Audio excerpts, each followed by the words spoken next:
Spiderman दिन भर शहर में लोगों की जान बचाता रहता है। कभी आग में घिरी इमारत से लोगों को सुरक्षित बाहर निकालता है, कभी तेज तूफान में फंसे परिवार को सही सलामत सुरक्षित जगह पहुंचाता है, तो कभी सड़क हादसे में घायल इंसान को समय पर अस्पताल पहुंचाता है। रात को जब वह थका हारा अपने घर लौटकर आराम करने लगता है, तभी एक शातिर चोर चुपचाप खिड़की से अंदर घुस आता है और उसका येलो थंडर स्पाइडर सूट चुराकर अंधेरे में गायब हो जाता है। अगली सुबह पूरे शहर में हड़कंप मच जाता है।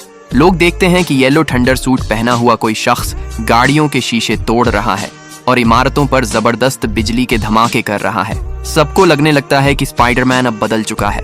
वह हीरो नहीं रहा, बल्कि शहर का दुश्मन बन गया है। जब असली स्पाइडरमैन घर से बाहर निकलता है तो लोग उसे ही दोषी समझ लेते हैं। कोई चिल्लाता है, यहाँ से चले जाओ, तो कोई गुस्से में पत्थर और जूते फेंक देता है। बेचारा स्पाइडरमैन जान बचाकर वापस घर भागता है और सीधे अपनी सीक्रेट लैब में पहुंच जाता है। वहां वह अपने एआई कंप्यूटर पर रिसर्च करता है और उसे पता चलता है कि नकली येलो थंडर स्पाइडरमैन को रोकने के लिए उसे एक बिल्कुल नया सोलर ब्लेज स्पाइडर सूट बनाना होगा।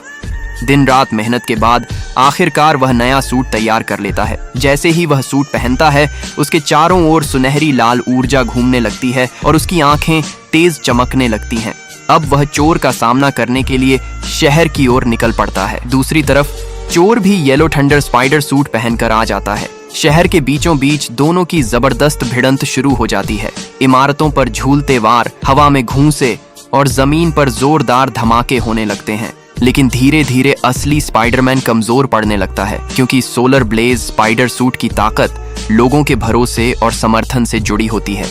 तभी वह लोगों की ओर देखकर कहता है, दोस्तों, अगर आप मुझ पर भरोसा करते हो तो दिल से लाइक और सब्सक्राइब करके मुझे ताकत दो, वरना आज ये लड़ाई मैं हार जाऊंगा।